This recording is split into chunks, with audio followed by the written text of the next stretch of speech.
One of the questions I get asked most frequently, other than when are we going to learn about World War II? I mean, I get it. World War II is fascinating and deserves to be studied. But one of the questions I get asked most frequently is, why do we learn about history? And I know even if you don't ask it directly, it's crossed your mind at some point.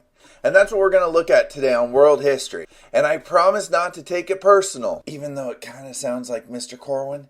Everything you have to say is pointless.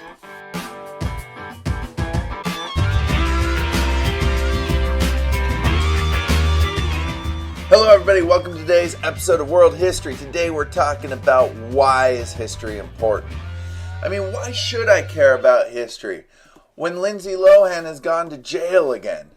And while this might be more interesting to you, if Lindsay Lohan had learned from her own personal history, maybe she wouldn't be going to jail again. Sad. Anyway, the study of history is really important for a lot of reasons. 1. History can be like a good movie. Only true. The stories that history tells can be fascinating. They can be heartbreaking.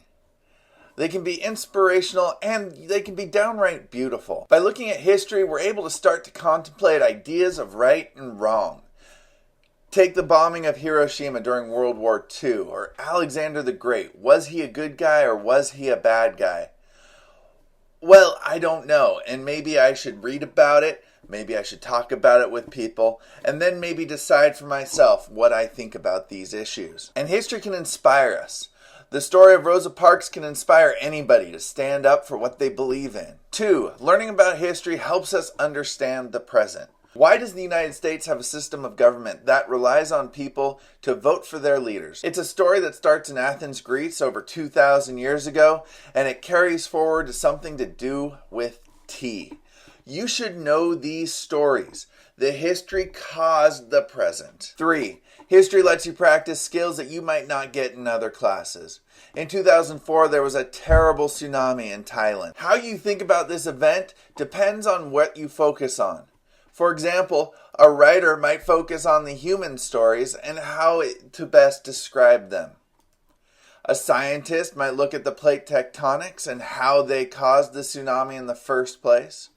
A mathematician might calculate the economic impact it had on Thailand. And a historian would evaluate past disasters and think about ways that we could better help Thailand in the present. Each academic field thinks about things in different ways.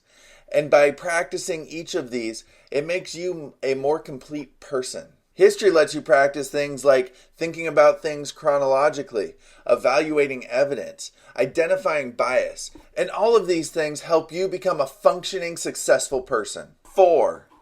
Being a good citizen. Thomas Jefferson said, and I quote, "Citizens are not born capable of ruling. They must be educated to rule wisely and fairly. They must be drawn out of the egotism of childhood and the privacy of their homes into the public world of democratic reasoning, deliberation, and consensus. This requires not only civility, but knowledge and skill." I know, big words.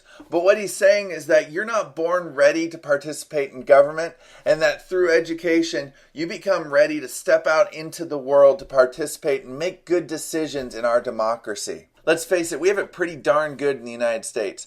And by studying the past and how we got to where we're at today, we can help fight to protect it. 5. Perspective. The past is a different place and they did things differently there. By studying history, we're able to look beyond our own world and beyond our own lives and can start to look at how different people lived in the past, which is a great skill. And studying about the past can help you practice thinking about people that are outside your immediate world. People who can't think about others are called egotistic. And even if you don't know what it means, you know it's probably not a good thing. I think I made it pretty obvious about the fact that I think studying history is super, super important. But this doesn't mean that I don't think that studying other things are equally important. It's also important to study science. It's important to study math. It's important to study art and music. Thinking in all these different ways helps make you a well-rounded person and one that's able to function and be successful in whatever your strengths are. Let me know what you think. Were you paying attention? Answer the next question to find out. 5 reasons Mr. Corwin uses to defend his thesis statement that history is important.